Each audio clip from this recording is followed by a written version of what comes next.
ധരിച്ചിരിക്കുന്നത് കൊണ്ട് സംരക്ഷിക്കപ്പെടുന്നത് എന്താണോ അതാണ് ധർമ്മം.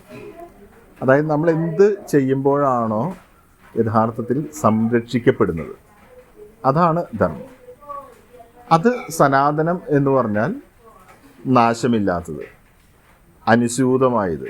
അതായത് തുടർച്ചയായിട്ട് ഈശ്വര വചനത്തിലൂടെ ഒരു കാര്യം, നമ്മൾ ഇന്ന കാര്യം അനുഷ്ഠിച്ചാൽ ഇന്ന രീതിയിൽ നമ്മൾ സംരക്ഷിക്കപ്പെടും എന്നുള്ള ആ ഒരു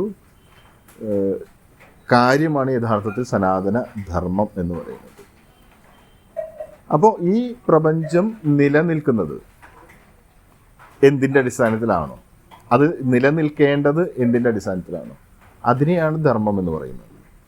അപ്പോൾ അത് നമ്മൾ അനുഷ്ഠിക്കുന്നതിലൂടെയാണ് യഥാർത്ഥത്തിൽ ഈ പ്രപഞ്ചത്തിൻ്റെ നിലനിൽപ്പ് തന്നെ ഉണ്ടാകുന്നത്.